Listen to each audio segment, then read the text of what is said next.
Hello and welcome to Hot Indonesia, your prescription for tired blood. I'm Dalton Tanonaka in Jakarta. Here is this week's HI Hot List. Veiled threat. Government offices are banning full face coverings. Security or silly? Regional roundup. Should Indonesia take more of a leadership role in ASEAN and how? And valet on video why your coins are no longer safe in your car. It's a big issue, man. People talk about it. Okay. And your water bottle.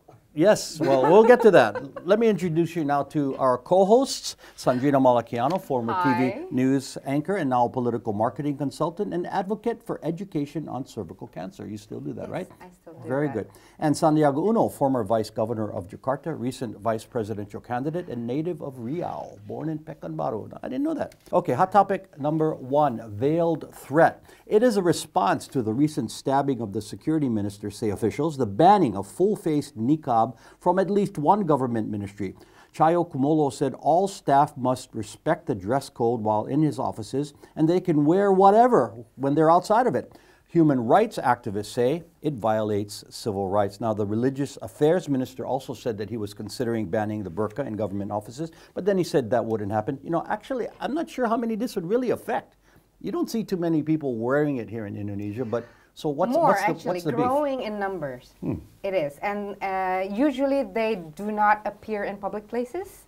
Now you see them quite in a bigger number in public spaces like malls, shopping arcades.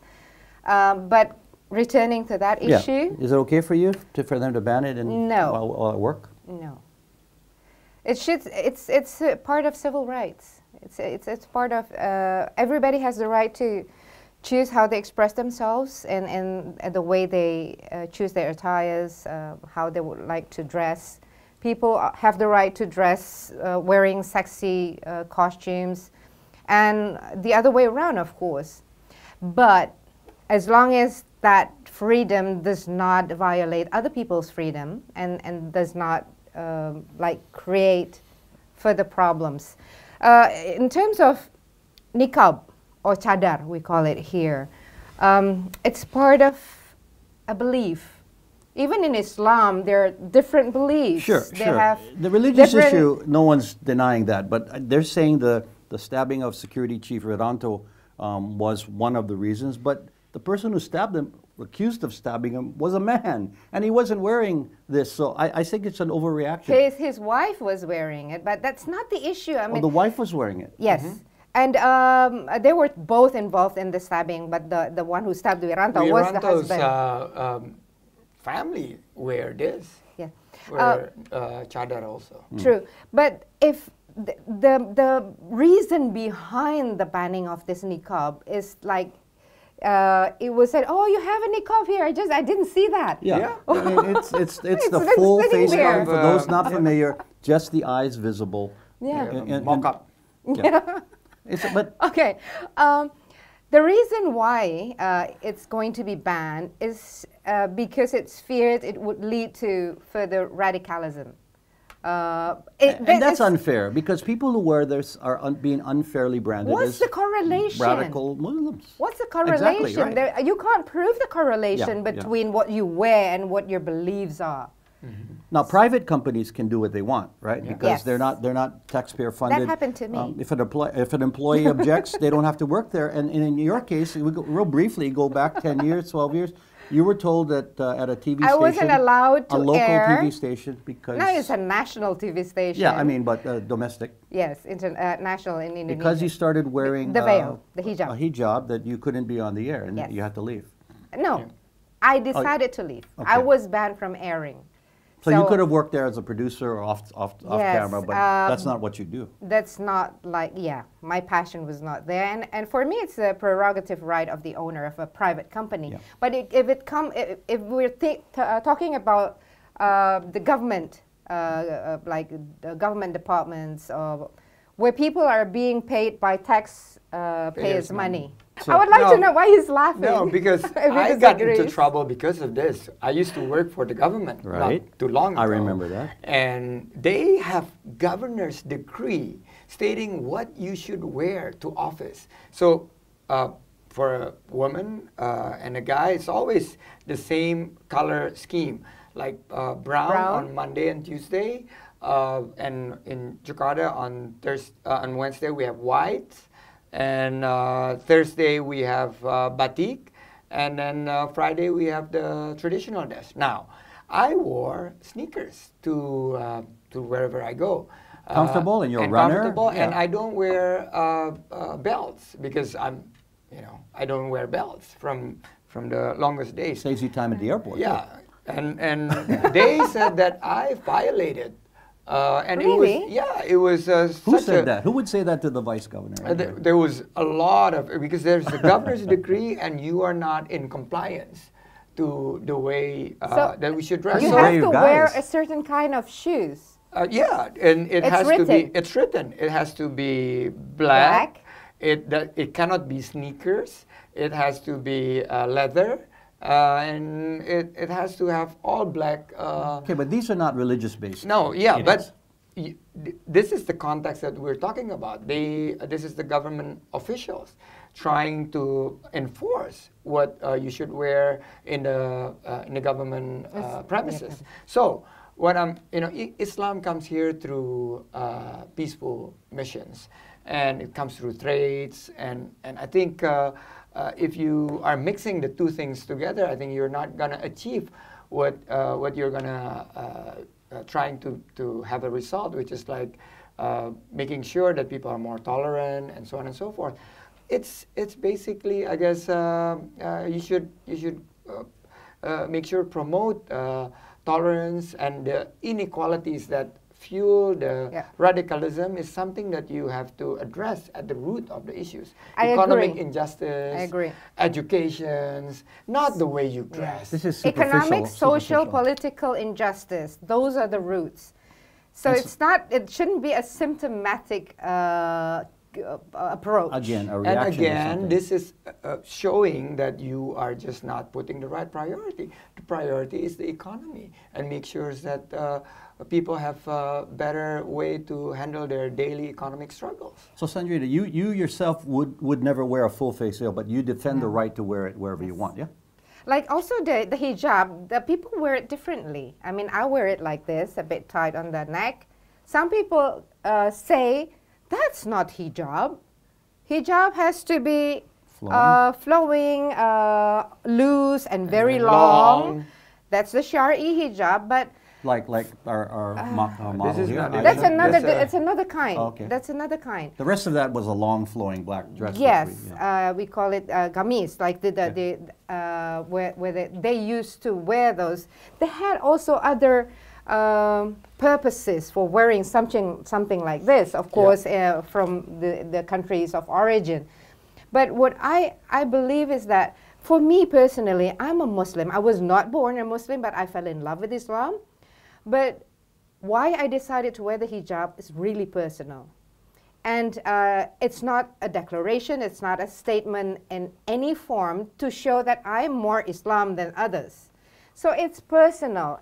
Whatever they want to wear, it's because they decide it's the right thing for them. It's their own belief. As long as it doesn't disturb other people's beliefs, I'm okay. Yeah, and again, I'm not sure how many people this would really affect in the offices of these two gentlemen. And in my case, just to close up this point, in my case, I don't want Pak Anies to change the governor's decree, so I ended up wearing belts. And I ended up basically getting shoes. Leather with shoes. dress shoes, but that is comfortable to wear as a sneaker. So there's always a way for you to comply and make sure that you don't break rules. What a good vice governor you were. Thank you. All right. Hot Indo will continue shortly. Should ASEAN's biggest economy be a stronger leader?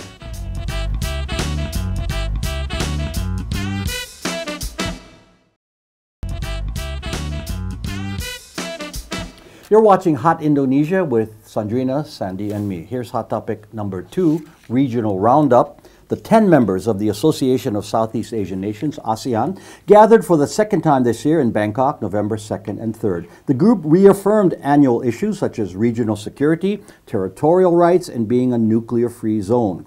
Joko Widodo was there as leader of ASEAN's biggest economy. Now, Indonesia, as we know, was a founding member of ASEAN back in 1967. Jakarta is home to the group's headquarters. Yep. But why aren't we making bigger waves and headlines? We should be the leader on this.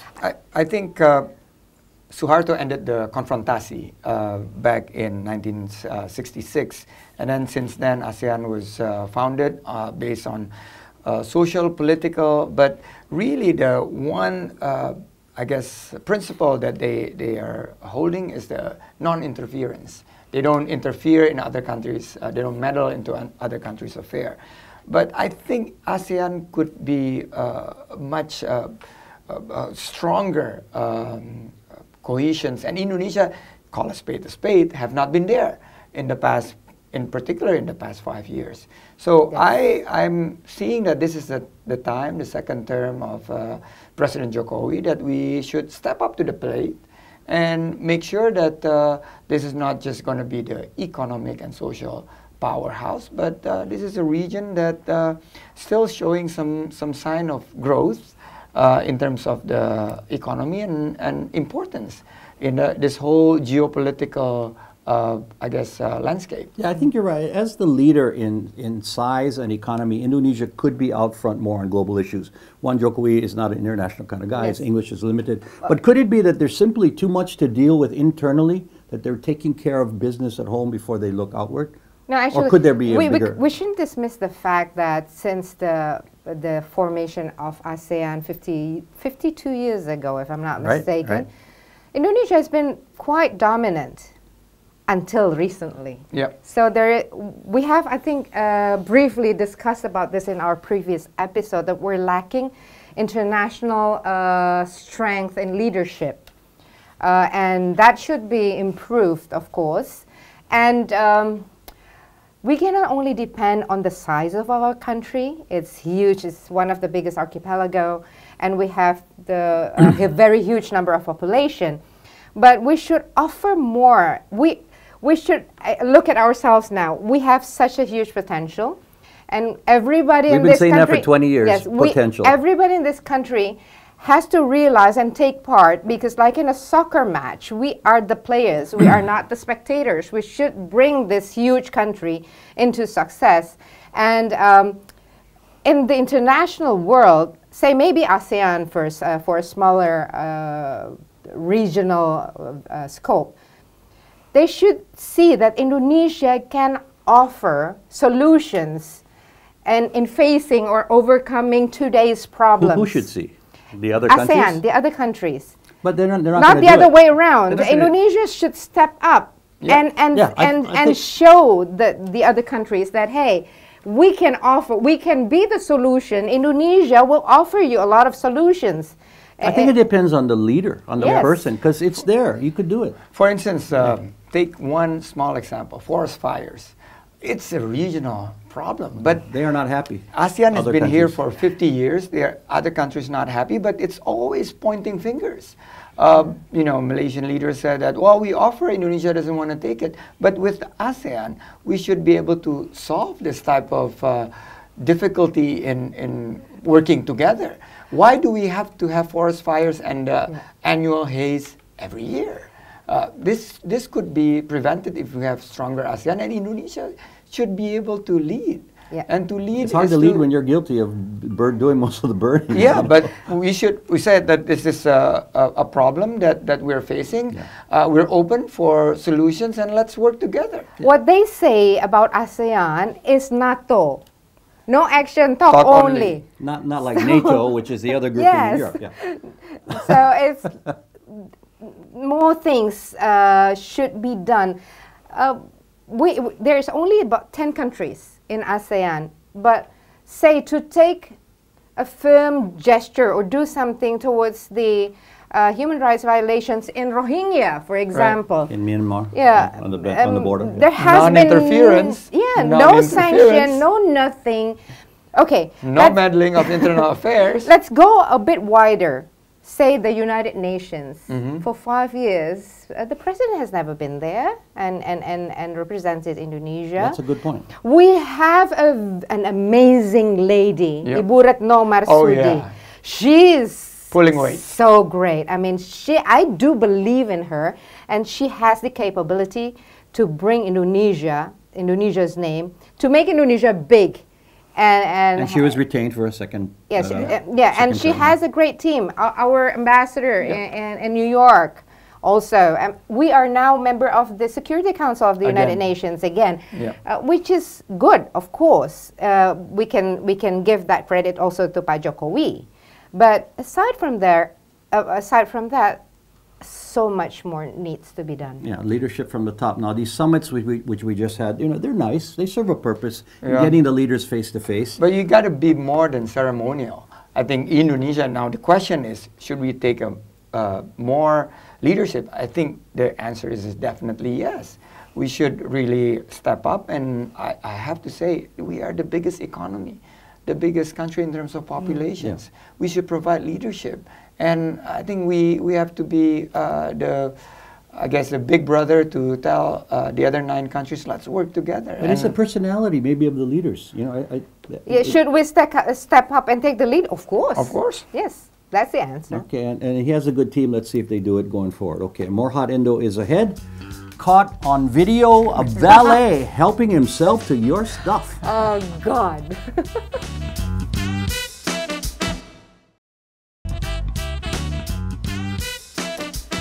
You're watching Hot Indonesia from Jakarta. Hot topic number 3, valet on video. Now watch this. A worker sits in a vehicle that he was supposed to park at a 5-star hotel in Jakarta and then goes through the belongings of the driver.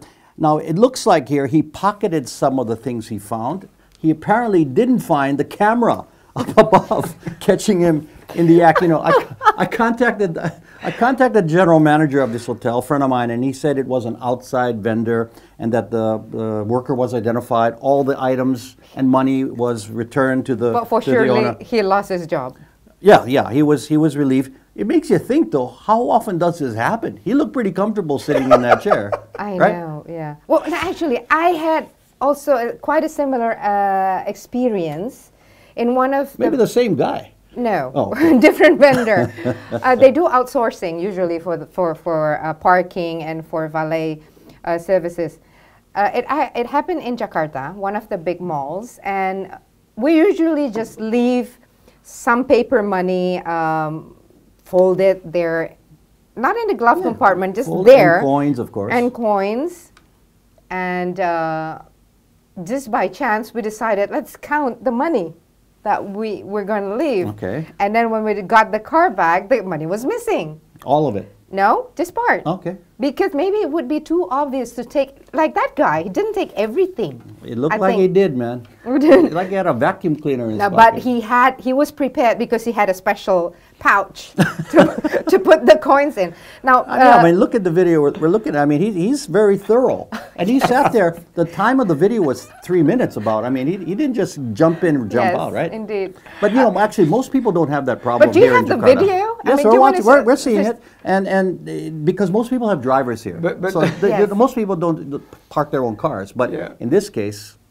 But look at him; he is so comfortable, and he looks like it's like his own car, and he's counting the money. Yes. And towards the end, if you look at the video until the end, That's really he's drinking the water. Now I have to be careful with Yes. my water He was bottle. Me thirsty. too. He was I thought of you, Oh Sandy. my God, when that's so gross. I was looking for some lemon in there because that's what you like to have. That is it Sandy's car? It may have been my infused water. Yeah, but you don't drive your own car. See, that's a difference. We do. I mean, me and my husband, we do. And we often use valet services. So now, what we do to prevent something from like this to happen is that when we leave, we don't take all the money, but we leave it and we tell the valet. What, like an offering? No, because sometimes we leave our bags also, and so we let them know. Okay, we show them we have 2 bags. In this bag, there is a laptop, there's an iPad, and I here wouldn't leave it in the car. we do. Okay. Only in certain places, like maybe prestigious hotels or something. But we This tell. was a prestigious This is a hotel. 5-star. We're not naming it. But we told the guy, and also said, there's 15,000 there. I'm leaving it there for parking. So he knows that we know the amount of the money. But now, water bottle is another issue. After watching that video, Or a sandwich. If you left the sandwich, it would have been gone too. I mean, if you buy the sandwich from a whole sandwich, you would see it, right? Eat But it all from a then. water bottle, you don't know if somebody has drank it before. I guess common sense. Don't leave money or valuables in your car. They always Yes. say that, and Yes. if possible, park it yourself. You And don't yeah. do a Indeed. valet, and then lock it because you don't want to have And access to you it. know, I'm actually feeling very guilty that we're having fun, we're laughing about this, but this is really serious matter because this could be a very bad advertisement for our tourism promotions. Exactly. Indeed. Yeah. That people here, they look nice, they provide good service, but you have to watch out. Bad eggs in every carton and Yeah. bad apples in every barrel. Yeah. Whatever they say. I'm sure not every valet Yeah, service yeah, this is officers what do the probably same the thing. and exception. they Just took care of it one quickly, guy. and it's done. But that camera, I mean, having a camera in the car, that's smart too. that was also a smart I mean, thing this to do. happens all the time, I'm sure, but it was funny because of the way the guy was acting, and then he Yes. drinks the water at the end because Yes. it's a funny story. Okay. Feedback time. We want to hear from you wherever you are in the world, whether you're watching us on television, on your computer, or your mobile device. Jan Hendrik posted this on our Instagram page. This kind of program was, in an emerging country like Indonesia, missing indeed. Well, very glad you noticed, Jan Hendrik. And also on Instagram, Rika in Jakarta said this after my final words on standing on the left and passing on the right on escalators like in Japan. Quote, in Indonesia, it would be 10 years before we could do this. Well, I'm a bit more optimistic, Rika, maybe 5? 5.5. Yeah, okay, 5.5. Now, if you have any feedback on what you've heard or would like to suggest a topic for us to tackle, please email us at hotindo@theindonesiachannel.com or comment through our Hot Indonesia or Indonesia Channel Twitter, Facebook, Instagram, and YouTube pages. Final words, Sandrina. Yes, in relation to that first topic, we can never tell a book from its cover. So there is this idiom, don't judge a book by its cover. I believe that, and I try to implement that in my daily life. Things are seldom what they appear to be, so it would be really bad if you judge someone, prejudge someone just because of their outward appearance or the cover. So let's all walk together this life in a positive manner without prejudice. Okay, final words, Sandy. It's got to be sports. Big sports week. Got to congratulate South Africa to win the World Rugby in Japan. Yeah. Congratulations also goes to Washington Nationals on baseball. They won the World Series. They won all 4 away games, and this is the first time feat for any professional it's a team. tough thing, yeah. It's a tough team to win all the 4 away games. So congratulations to Washington Nationals, and this is what I believe that sports industry will create better economy and create more jobs. And national pride. And Nothing national else. pride, yeah. Okay. And my final words. The process of impeachment of the President of the United States has begun. Now, it's not a pretty thing, but part of a system that has seen it happen only twice before in American history. Whether Donald Trump is removed from office for actions considered to be high crimes is up to the U.S. House of Representatives. But there always must be checks and balances in government, every government. And that is Hot Indonesia for this week. For Sandrina and Sandy, I'm Dalton Tanraka. See you next time.